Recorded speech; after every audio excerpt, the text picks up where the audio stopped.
Sur Europe 1, au cœur de l'histoire.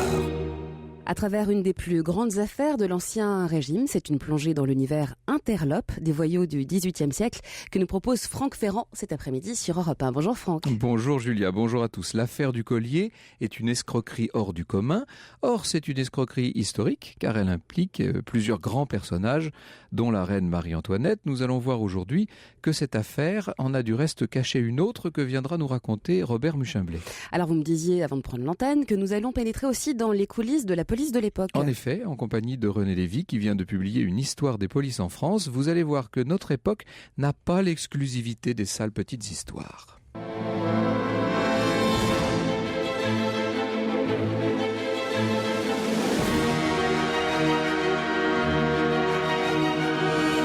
13h30, 14h30 sur Europe 1, au cœur de l'histoire, Franck Ferrand.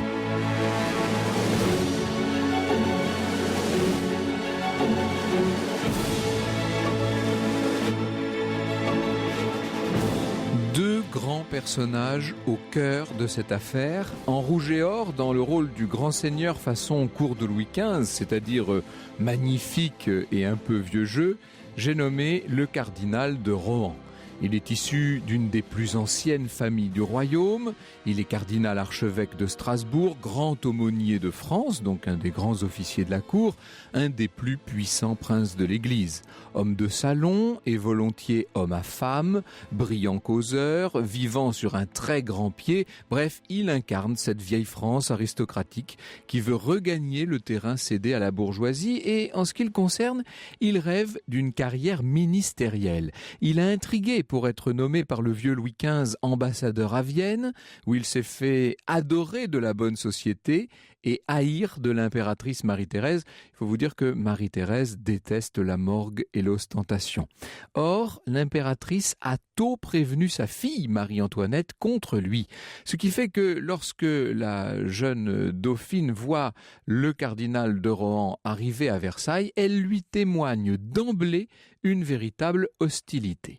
Et voici justement notre deuxième personnage, cette fois tout en blanc dans ce deuxième rôle, celui de la princesse revenue des gloires et des fastes d'antan. Voici Marie-Antoinette qui mène la vie la plus simple possible dans une campagne idyllique et largement factice.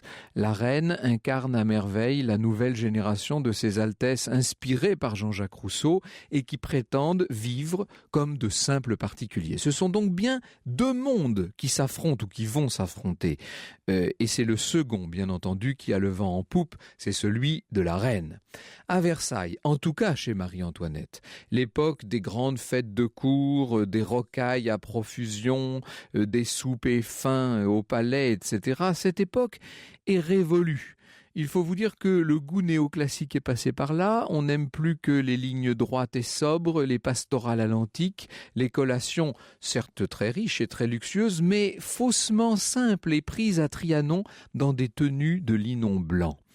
Si je vous dis tout ça, c'est parce que dans ce nouveau décor, le fameux collier à la base de toute cette affaire n'a plus sa place.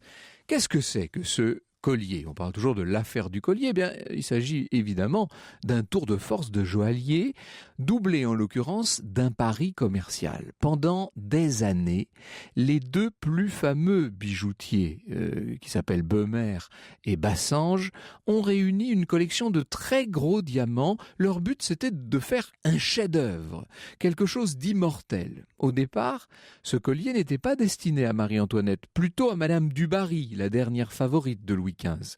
Seulement, le vieux roi est mort entre-temps et les deux joailliers ont reporté leurs espoirs sur la jeune reine. Plusieurs fois, ils lui ont présenté leur sautoir et plusieurs fois, elle l'a refusé. Elle le trouve trop gros, cette espèce de harnais, comme elle dit elle-même. 647 diamants énormes, vous vous rendez compte? Tout ça est très lourd, ça pèse plus de 4 livres, plus de 2 kilogrammes, c'est très voyant.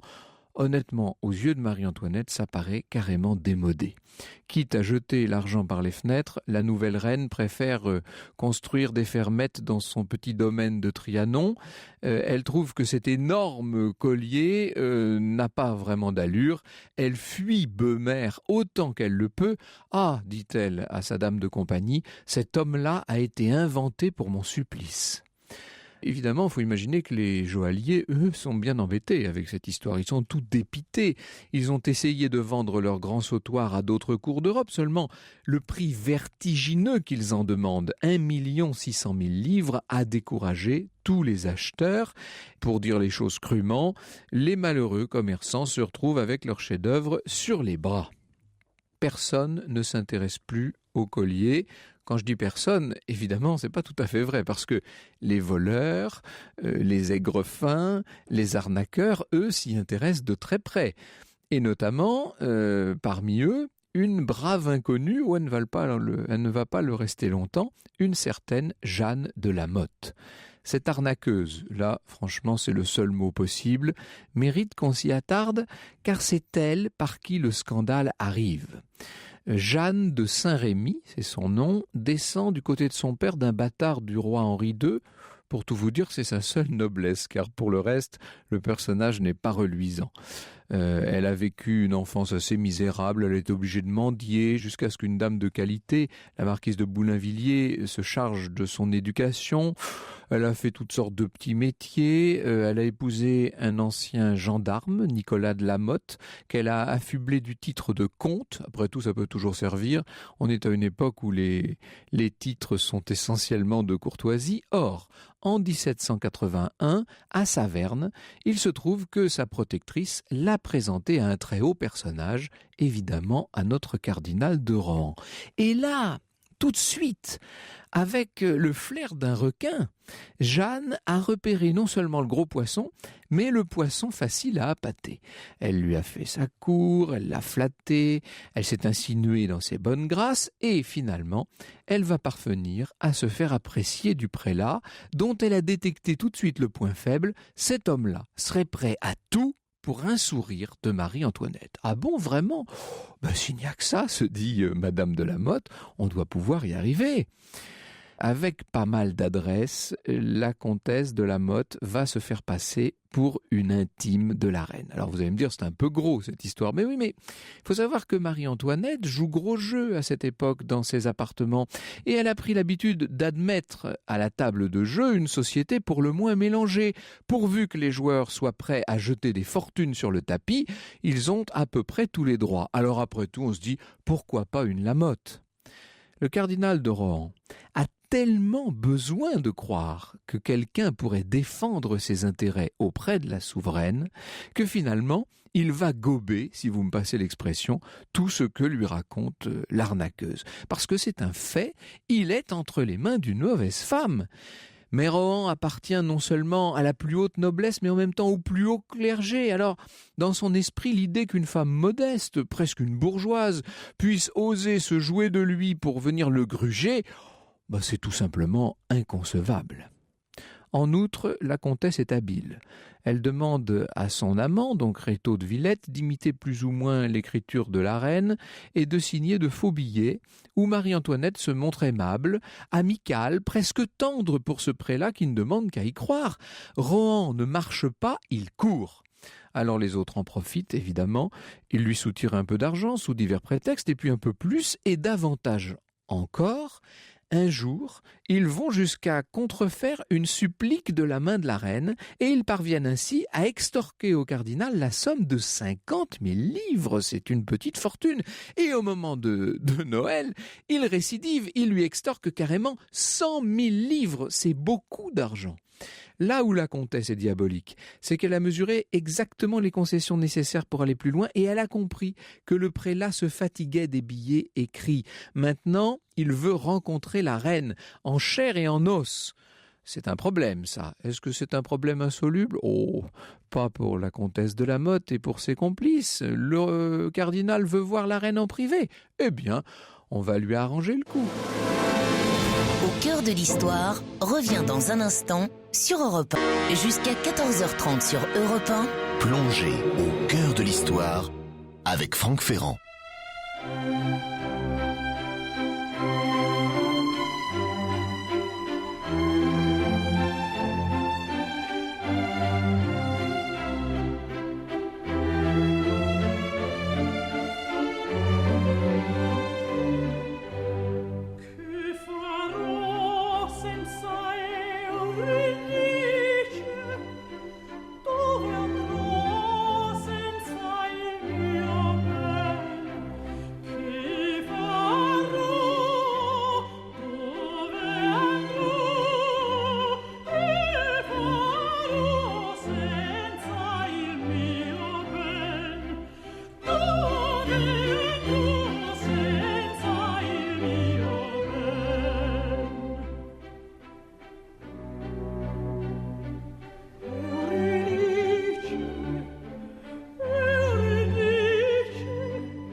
Un extrait d'Orphée et Eurydice de Gluck sur Europe 1.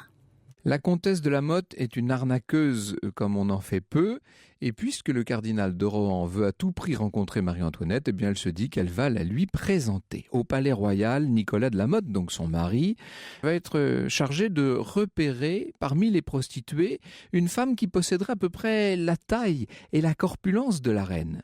On va acheter les services de la dame, on l'habille d'une robe copiée sur un tableau de Madame Vigée-Lebrun, on lui colle sur la tête une aune de mousseline noire et par une nuit sans lune, on va la présenter au cardinal dans un sombre bosquet de Versailles.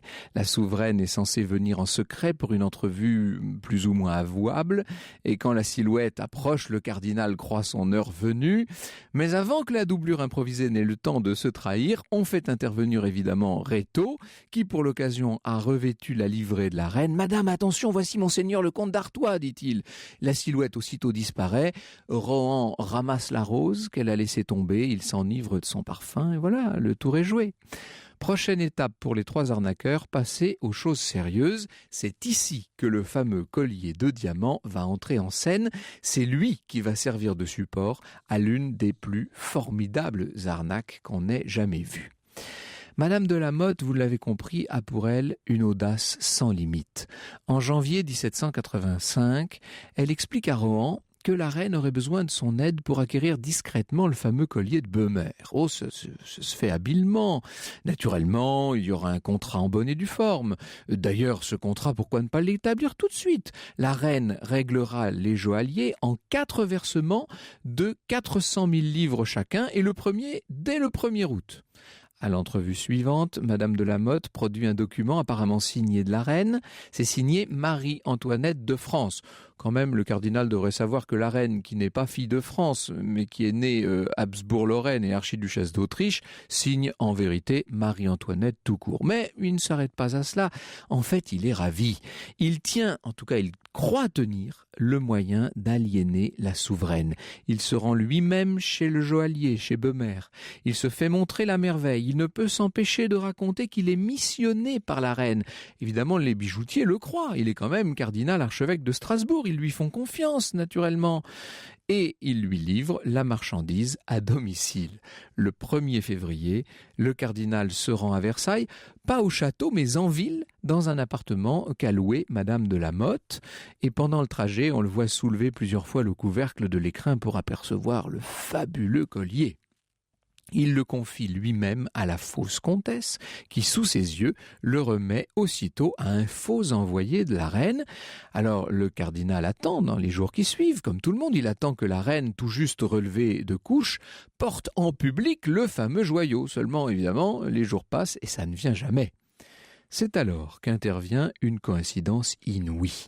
Le roi, pour plaire à sa femme, fait acheter justement chez Beumer un très beau bracelet que le joaillier se doit d'aller livrer lui-même à Versailles. Le commerçant sait rester discret en face de la reine, mais il trouve quand même le moyen de lui glisser un petit billet sur lequel est écrit « Madame, nous avons une vraie satisfaction de penser que la plus belle parure de diamants qui existe servira bientôt à la plus grande et à la meilleure des reines. » Et là, Marie-Antoinette tombe des nues. Non mais décidément, ce Beumer est tombé complètement fou, pense-t-elle.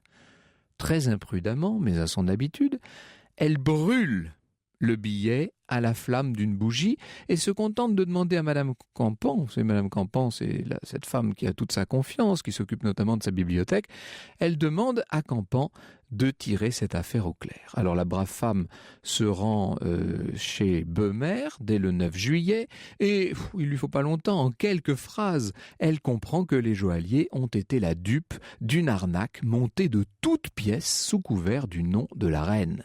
La présence du prince de Rohan dans l'affaire est un facteur aggravant car même s'il est loin de s'en douter, le cardinal continue de susciter une haine farouche dans l'entourage de la reine. Madame Campan, qui est soucieuse de ménager la reine, fait d'abord part de ses soupçons à deux personnages haut placés de l'entourage de Marie-Antoinette, son confesseur et surtout le marquis de Breteuil, qui est l'équivalent de notre ministre de l'Intérieur d'aujourd'hui. Or, ce marquis de Breteuil est l'homme qui convoitait le poste de Rohan lors de sa nomination à Vienne comme ambassadeur. Autant dire que l'idée d'une revanche sur le prélat ne lui déplairait pas du tout. Entre-temps, la fausse comtesse a continué ses manœuvres. D'abord, elle a chargé Rohan d'informer Beumer que la reine pouvait honorer la première échéance aussi vite que prévu, qu'il fallait lui faire un crédit supplémentaire jusqu'en octobre, et en même temps, ça c'est très malin, elle a mis les joailliers au courant. Elle leur a fait savoir que la prétendue signature de la reine était un faux. L'idée, c'est de faire peur au cardinal et de l'obliger à régler lui-même la facture, par crainte du scandale. Chez la reine et bientôt chez le roi, tout le monde se laisse aveugler par les préjugés contre Rohan et pense que cette affaire du collier est en fait un coup monté par le cardinal lui-même afin d'obtenir des liquidités pour payer je ne sais quelle dette. Personne au sommet de l'État ne va songer un instant que Rohan puisse être lui-même la victime d'un petit groupe d'aigrefins. On le prend pour l'escroc en personne. Le 15 août 1787, le grand aumônier de France arrive à Versailles. Il est en brillant équipage. Il arrive pour célébrer la messe solennelle de l'Assomption. On est le 15 août. Auparavant, il a été convoqué. Le roi l'attend dans son cabinet. Le cardinal s'y retrouve face au couple des souverains, au marquis de Breteuil et au garde des Sceaux, Miroménil. C'est Louis XVI qui attaque. « Vous avez acheté des diamants à Beumer ?» demande-t-il. « Oui, sire. Qu'en avez-vous fait ?» Je croyais qu'ils avaient été remis à la reine. Et qui vous a chargé de cette commission ? Une dame, nommée la comtesse de la Motte-Valois, qui m'a présenté une lettre de la reine. Et là, Marie-Antoinette intervient. « Comment, monsieur, avez-vous pu croire, vous à qui je n'ai pas adressé la parole depuis 8 ans, que je vous choisissais pour conduire cette négociation et par l'entremise d'une pareille femme ?» « Oh, je vois bien que j'ai été cruellement trompé, » dit le prélat. « Je paierai le collier. L'envie que j'avais de plaire à votre majesté m'aura fasciné les yeux. Je n'ai vu nulle supercherie et j'en suis fâché. » Ce qu'il faut bien comprendre, c'est que dans le cabinet du roi, personne ne croit à cette version qui est pourtant véritable et sincère. Et quand le cardinal sort de la pièce, le marquis de Breteuil transmet l'ordre au capitaine des gardes de l'arrêter devant toute la cour assemblée. En ce jour de fête, on peut dire que c'est le début des gros ennuis pour tout le monde. Alors, le cardinal est conduit à la Bastille et aussitôt l'enquête est ouverte. Elle progresse d'ailleurs vite et bien. On ne tarde pas à arrêter l'amant de la fausse comtesse, Rétaux. On l'arrête à Genève. On arrête également la complice, mademoiselle d'Oliva, à Bruxelles.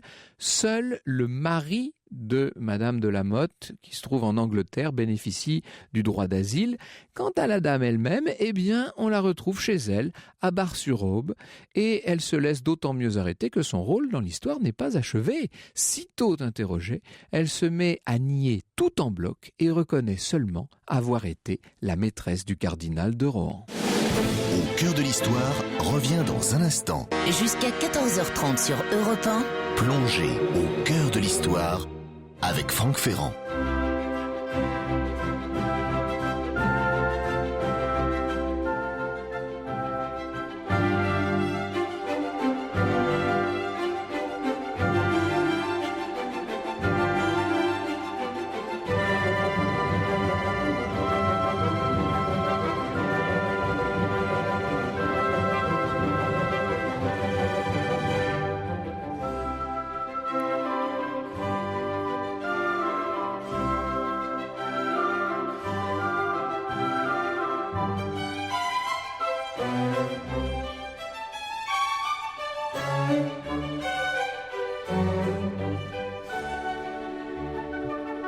Et voici maintenant l'extrait du ballet d'Orphée et d'Eurydice de Gluck sur Europe 1. À Versailles, on continue de s'aveugler sur cette affaire qui va devenir l'affaire du collier. Au lieu de chercher à comprendre ce qui s'est passé, au lieu d'admettre que tout le monde dans cette histoire est la victime d'une arnaqueuse et de ses complices, eh bien, on préfère prêter foi aux dénégations de Lamotte et continuer, vraiment par préjugé, je vois pas d'autre explication, continuer de croire que le cardinal est la cheville ouvrière de toute l'histoire. Pour Louis XVI, la question, c'est surtout de savoir comment on va pouvoir juger ce prince de l'Église, un très très haut personnage. Est-ce que le roi doit user de la justice retenue ? C'est-à-dire, est-ce qu'il doit se prononcer lui-même, rendre lui-même une sentence à l'issue d'une procédure qui aurait lieu à huis clos ? Ou bien est-ce qu'il doit laisser aller le cours de la justice ordinaire et faire juger le prince de Rohan par la juridiction suprême du Parlement de Paris ? La question évidemment se pose. Et c'est ici qu'intervient la reine, qui, bien qu'elle soit étrangère à toute cette affaire, vous l'avez compris, se trouve néanmoins mêlée à l'histoire, puisque tout s'est fait sur son nom dans cette histoire. C'est pour la reine, c'est par la reine que le collier a été acheté, qu'il a été financé, etc. Depuis les révélations du cardinal, Marie-Antoinette, on peut le dire, est au supplice. Il lui est insupportable d'imaginer que ce haut dignitaire de l'Église ait pu croire qu'elle lui faisait passer des billets plus ou moins intimes par le biais d'une aventurière. Surtout, Marie-Antoinette, dans cette histoire, réalise soudain à quel point l'opinion, et quand on dit l'opinion, notamment la plus haute noblesse, peut être convaincue de la vilainie de son caractère. Ainsi donc, un cardinal, des joailliers, plusieurs financiers au passage ont trouvé parfaitement plausible qu'elle puisse entretenir des liens douteux avec un grand personnage en vue d'acheter un bijou hors de prix en cachette et surtout sans le dire à son mari. Là, Marie-Antoinette réalise, après quand même 11 ans de règne et déjà beaucoup d'épreuves surmontées, elle réalise que ces légèretés de jeune princesse, que ces inconséquences de souveraine ont laissé des traces, et des traces terribles. Elle réalise que l'opinion qu'on a d'elle dans le public est une opinion extrêmement dégradée. C'est dur pour elle à admettre et c'est ce qui explique qu'elle veuille s'acharner contre celui qu'elle considère finalement comme le principal responsable de tous ces maux, c'est-à-dire contre le cardinal de Rohan. Et dès lors, elle estime qu'il va falloir laver en quelque sorte son honneur, que cet honneur doit être lavé au grand jour et que pour être disculpé en public, il faut qu'il y ait un grand procès public. Et voilà pourquoi le procès du cardinal va avoir lieu devant le Parlement de Paris. C'est un véritable déchaînement de passion dans la presse, une presse qui n'a jamais connu jusqu'alors d'aussi gros tirage. On peut dire que l'affaire du collier aura été à l'origine de l'expansion de la presse française. Dans l'esprit du public, les turpitudes supposées de la reine et de Rohan sont confondues dans une même réprobation vague. La noblesse et toute une partie du clergé ont de leur côté pris fait et cause pour le cardinal. Alors, il y a deux chefs d'inculpation qui portent sur Rohan. D'une part, inculpation d'escroquerie, ça évidemment, mais d'autre part, le crime de lèse-majesté envers la reine. Le cardinal accepte de s'expliquer sur l'injure involontaire à la reine, mais il réfute absolument l'escroquerie. D'ailleurs, en condamnant les vrais escrocs, le Parlement va lui donner raison. Reste la question du lèse-majesté. La reine tient énormément à ce que Rohan soit condamné, vous l'avez compris, il y va de son honneur de femme, d'épouse, de reine. Seulement, à 26 voix contre 23, la Cour de justice décide de relaxer le cardinal. Alors, pour Rohan, pour sa famille, pour la noblesse, pour l'opinion elle-même, c'est un triomphe. Mais pour la reine, c'est un camouflet sans précédent et qui donne déjà la mesure de l'estime qu'on lui porte. Eh bien, par dépit, sans doute, et puis aussi sûrement par amour pour sa femme, Louis XVI n'en va pas moins démettre le cardinal de sa haute charge et l'exiler dans son abbaye de la Chaise-Dieu en Auvergne. Ça, c'est une sanction terrible et d'autant plus dérisoire qu'elle est vécue par le peuple comme un acte d'injustice. C'est donc une maladresse terrible de la part de Louis XVI. Voilà donc un Parlement renforcé, Une couronne bafouée et, au passage, la reine complètement ridiculisée. Une noblesse et une église qui rejoignent le tiers-état dans ses récriminations. On peut dire que le premier acte de la Révolution française vient de se jouer, et ça, bien sûr, à l'époque, personne ne le sait encore. Alors, la morale sera sauve quand je vous aurai dit que tout de même, la comtesse de La Motte, à l'instigation de toute l'affaire, sera bel et bien condamnée, elle, finalement. Elle sera flagellée en public, marquée au fer rouge du V de voleuse. Elle est même enfermée à la Salpêtrière.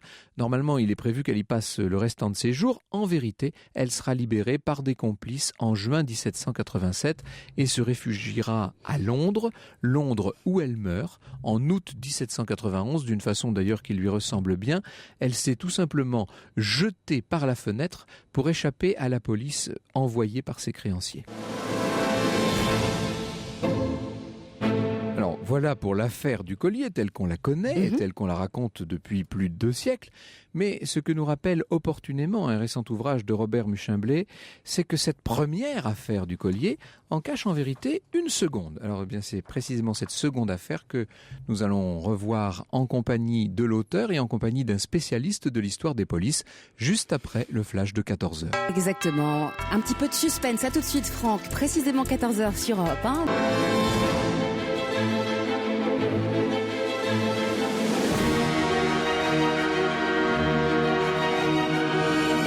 13h30, 14h30 sur Europe 1. Au cœur de l'histoire, Franck Ferrand.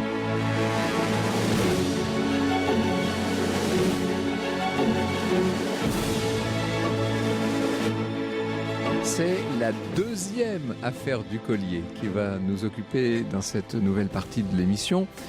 Quand je dis la deuxième affaire, vous nous expliquez, Robert Muchimblé, dans votre ouvrage qui s'appelle « Les ripoux des Lumières, corruption policière et révolution », c'est édité au Seuil. Vous nous expliquez dans cet ouvrage qu'en fait, il y a eu une affaire alors qui est d'ailleurs extrêmement complexe. Je dois avouer que je m'y suis un peu perdu. C'est très passionnant, mais il faut suivre. Hein. C'est extrêmement, c'est une affaire très alambiquée, mais qui vient se greffer en quelque sorte sur la première ou qui plus exactement se cache derrière. Qui se greffe. Qui se greffe. Certains des protagonistes sont les mêmes, comme un certain Bette d'Étienneville, qui est un des protagonistes de la première affaire. Oh, elle est très simple en réalité, même si elle est complexe. Il s'agit de profiter de la circonstance, parce que l'affaire du collier a duré pendant des mois, étant donné que l'achat a été fait en février et le cardinal n'a été pris qu'en août. Entre deux, les aigrefins, parce que je pense que ce sont les mêmes, en ont profité pour essayer de soutirer 60 000 autres livres à d'autres bijoutiers. Alors notamment deux bijoutiers qui vont prêter chacun environ 10 000 livres. C'est ça. Il y a une affaire un marchand de vêtements. Un marchand de montres aussi, des montres de luxe. Oui, c'est ça. Un bijoutier marchand de montres. Et c'était conduit par un personnage dont j'ai découvert les faces. Alors c'est ça qui est fascinant. Vous nous apportez sur un plateau de vermeil, vous nous apportez un nouveau personnage, bien plus étonnant que Vidocq, si j'ose dire. C'est l'ancêtre de Vidocq. Hein, Certains historiens, comme d'ailleurs un de ceux qui sont sur la couverture du livre dont on parlera tout à l'heure, n'ont pas cette impression, mais les documents existent. Les sources existent. En l'occurrence, c'est l'inspecteur Meunier. C'est l'inspecteur Meunier. Qui d'ailleurs a toutes sortes d'identités. C'est ça. Là, dans l'affaire du collier, il s'appelle désormais Duhamel de Précourt. C'est ça. Il est comte. C'est le même. Il est comte. Et il joue avec les bijoutiers en question à propos d'une prétendue histoire de mariage. Non seulement on les a volés, mais il leur revend les produits du vol. Et il les traîne complètement dans la boue parce qu'ils n'arrivent pas, les pauvres individus, à faire autrement qu'à payer. Il réussit à les obliger à venir racheter les bijoux qu'on leur a volés. C'est assez inouï comme histoire. Absolument. Il y a un procès, mais il le gagne. Il y a un procès contre lui disant que c'est pas possible, c'est du stellionnat, mais il le gagne en réalité. On l'appelle l'inspecteur Meunier parce qu'il a été inspecteur, il s'occupait des mœurs. Il a été inspecteur des mœurs au milieu du siècle et il a laissé une profusion de documents assez extraordinaires qui est sans doute les origines des renseignements généraux. Et voilà, c'est ça. Et qui d'ailleurs, ça je me rappelle moi certains séminaires avec Jacques Revel à l'EHESS, ce sont de vieux souvenirs, mais ce sont des rapports qui servent beaucoup, qui sont très utilisées. On les croit énormément parce que toute la haute société parisienne est à l'intérieur. Exactement, oui. Y compris, d'ailleurs, le cardinal de Rohan, qui est un homme à femme, qui, on sait que ça arrive aussi à toutes les époques, s'est fait piéger par les femmes, sans arrêt. En particulier, la reine le hait parce qu'il y a eu les 8 ans dont vous parliez auparavant. C'est une affaire très particulière qui a touché la reine. C'est un libelle extrêmement insultant contre elle qui a été lancé par des individus de mauvaise compagnie, peut-on dire, qui disaient la greluchon femelle, c'est-à-dire qui mettait en cause les relations homosexuelles de la reine avec la princesse de Lamballe. Oui. Or, on a découvert qui était l'auteur. C'était un héritier digne de Meunier, l'inspecteur du livre Goupil, qui portait un très beau nom, lequel avait réussi... L'inspecteur du livre, c'est-à-dire la personne chargée théoriquement de la surveillance du livre à Paris. L'impression, l'imprimerie. Oui, c'est ça. Il faisait imprimer des libelles infamants contre la reine. Il ne les vendait pas. Il obtenait de la reine, qui avait très peur, il a obtenu 100 000 livres pour ne pas diffuser ceci. Mais, alors, le cardinal de Rohan était l'amant de sa femme à Goupil. Et il soutenait Goupil, et il avait promis à la femme de Goupil, grâce à tous ses services rendus à Lamballe, à la princesse de Lamballe et à la reine, il lui avait promis une place éminente de lectrice de la reine. Goupil a été pris, mis en prison, il serait mort, mais le cardinal de Rohan a été éclaboussé par cette affaire, et la reine, qui le détestait depuis Vienne... avait maintenant une bonne raison. Disons. Elle avait une raison de plus, parce qu'à Vienne, il s'était comporté en prélat extrêmement amateur de femmes. Il faut toujours souligner, j'ai déjà eu l'occasion de le faire plusieurs fois ici, mais il faut toujours souligner que dans cette affaire, la reine est absolument victime d'une escroquerie, mais que la maison royale, en l'occurrence le roi, le marquis de Breteuil et la reine elle-même évidemment, ont fait preuve d'un aveuglement assez coupable. Absolument. C'est-à-dire qu'ils se sont trompés sur le cas du cardinal de Rohan, il faut le dire. Je pense qu'il était un peu imbécile, le cardinal, malheureusement. Enfin, le lieutenant général de police Lenoir disait il sera perdu par les femmes, ce que l'on peut comprendre. Il l'a été d'ailleurs. Mais que faisait la police ? Lenoir était le lieutenant général de police au moment du début de l'affaire en question. Il ne s'est rien passé. Et Lenoir, après, raconte très longtemps après, dans des mémoires, après 1789, sa version des choses. La police n'a pas vraiment suivi l'affaire. Car ce n'est pas une petite organisation. Le cardinal a été roulé par une série de gens. La comtesse de la Motte était l'apparence visible. Son mari...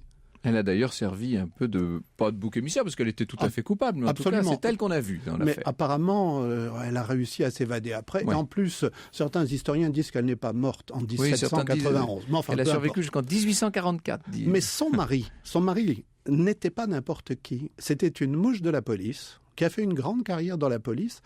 À partir de 1814, et en 1816, à nouveau, il est devenu inspecteur de police. Et ce personnage-là n'a jamais été inquiété. Il avait vendu une partie du collier de diamants à Londres. Et il est rentré en France le 18 août 1789, sans être inquiété par qui que ce soit.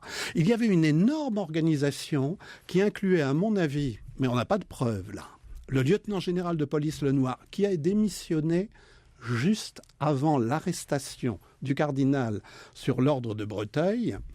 Et il y avait des vengeances également qui étaient en cours, car non seulement Breteuil détestait le cardinal de Rohan, à cause du fait qu'ils avaient été tous les deux successeur à l'ambassade de Vienne. Ça, oui.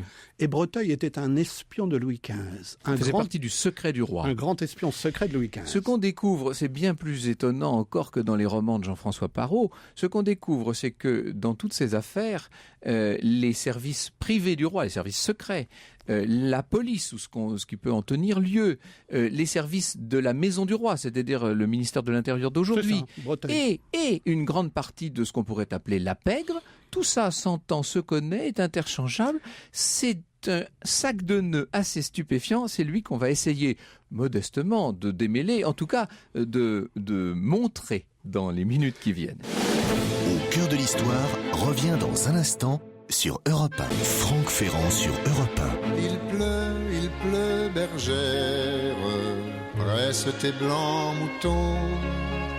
Allons à la chaumière, bergère vite allons.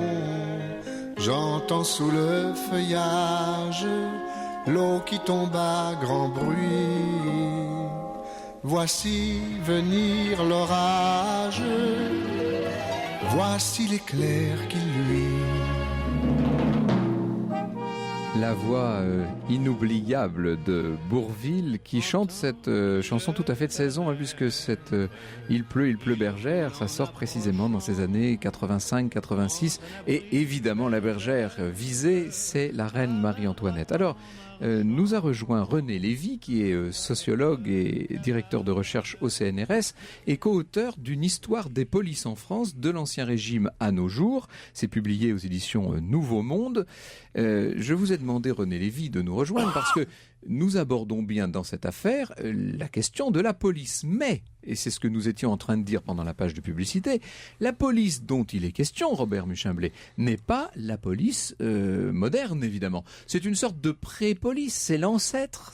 Et surtout, c'est une police qui est beaucoup plus comparable à celle de pays qui ont des crises actuellement. C'est une police de régime autoritaire. Et dans une police de régime autoritaire, ce n'est pas le système de la démocratie. Il est beaucoup plus difficile d'être policier aujourd'hui, en démocratie, qu'à l'époque.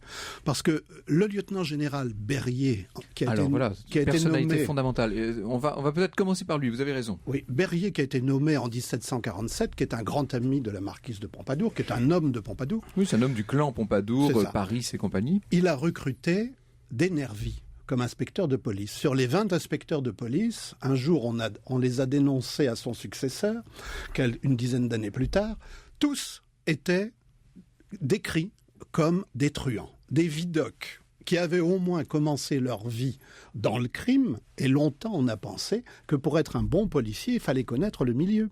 Jusque 1870... On a même l'impression que ces gens ont comme des missions par intermittence.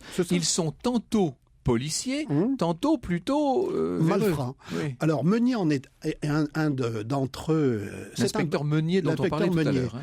C'est très difficile de savoir qui il est exactement, mais c'est un bâtard, c'est sûr. Et un bâtard n'a pas le droit d'être policier à l'époque. On achète sa charge, on n'a pas le droit quand on est bâtard.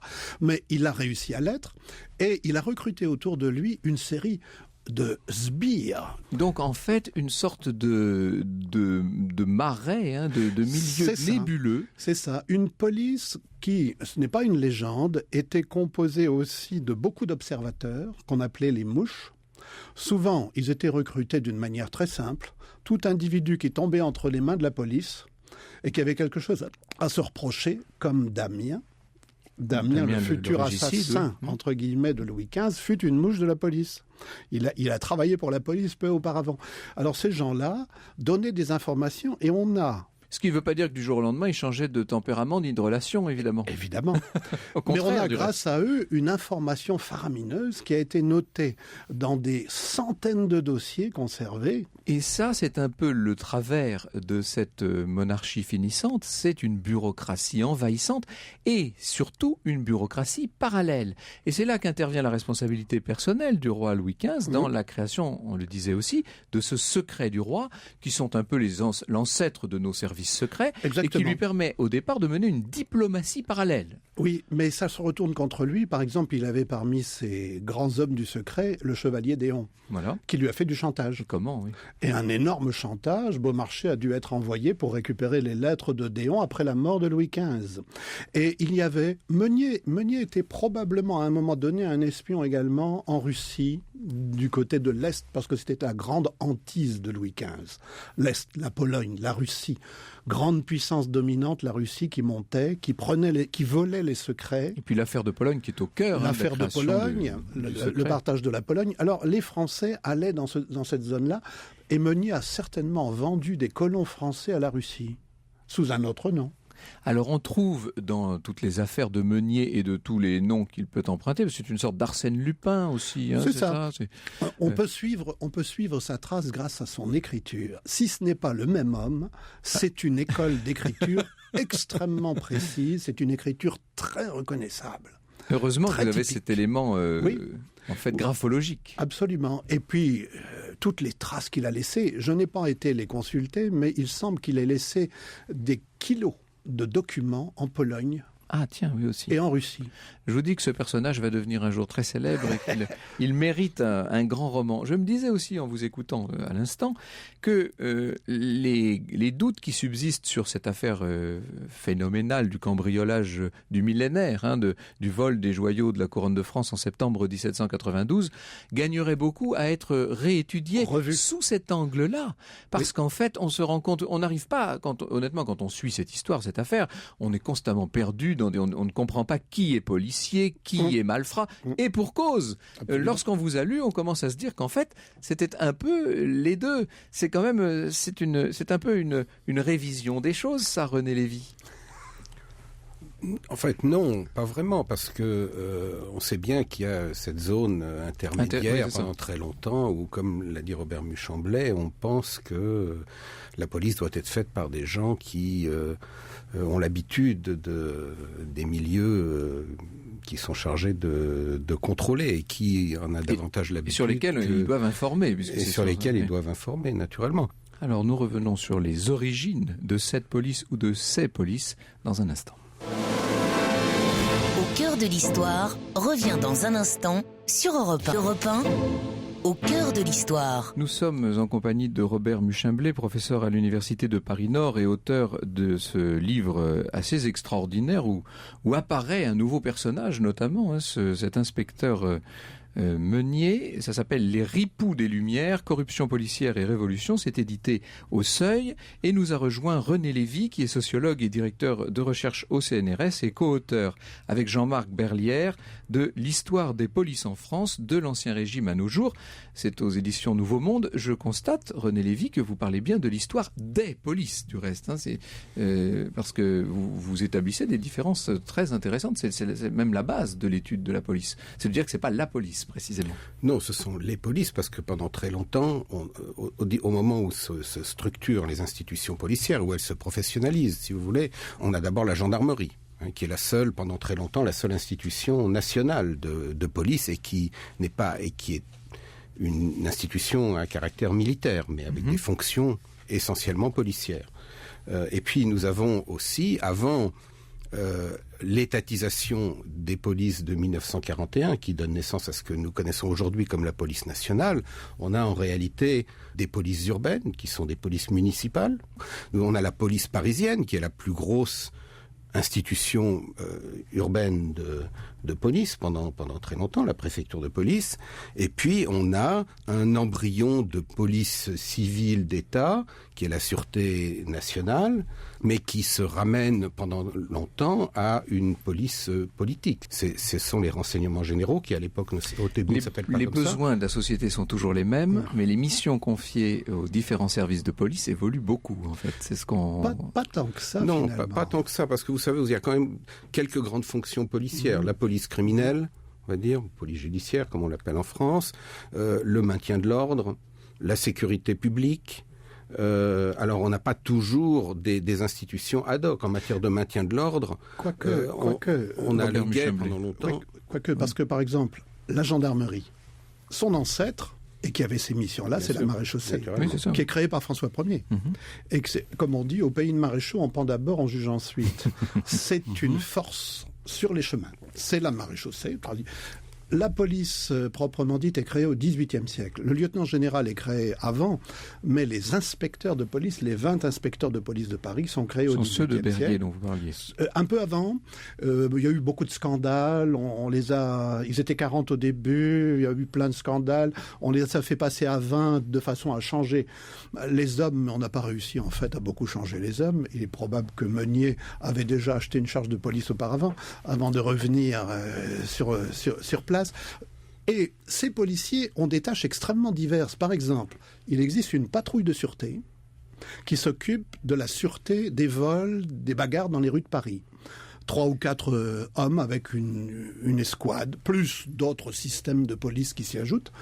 Ou bien il y a l'inspecteur des mœurs, Meunier, qui surveille les prostituées, les filles de l'opéra, les diplomates, tous les hommes d'importance qui fréquentent des prostituées, les prêtres qui vont chez des prostituées, etc. Il y a une spécialisation. Il y a un inspecteur des jeux qui s'enrichit énormément et généralement se retrouve en tôle assez facilement. Il y a un inspecteur du livre. En fait, la police a toujours eu sous d'autres noms les missions que l'on voit apparaître maintenant dans notre monde démocratique sous d'autres formes. Parce qu'en réalité... c'est-à-dire, il faut les citer quand même, les missions de la police, les grandes missions fondamentales. Le renseignement, le maintien de l'ordre. La sécurité publique, la police au jour le jour, et la police criminelle. Disons, et l'enquête judiciaire. Au 18e, elle était beaucoup plus large. Le lieutenant général était en charge des portes, de la fermeture des portes de Paris, de l'allumage des réverbères, des boues et immondices, du prix du pain, c'est-à-dire mission de surveillance pour éviter les émeutes. Et je crois que le vrai changement de la police, il n'est pas si ancien que ça. Gaston Defferre, ministre de l'Intérieur, mettait encore en garde, en 1981, c'est cité dans le livre, dans votre livre, mettait en garde encore la police contre le fait qu'elle était perçue par les ouvriers et l'opinion de base, ouvrière, comme répressive, briseuse de grève. Ce qui était extraordinaire chez un ministre de l'Intérieur il y a 30 ans. Le livre dont vous parliez, c'est l'histoire des polices en France, de l'Ancien Régime à nos jours, de Jean-Marc Berlière et René Lévy, édité chez Nouveau Monde. Et puis de Robert Muchimblé, Les Ripoux des Lumières, c'est au Seuil.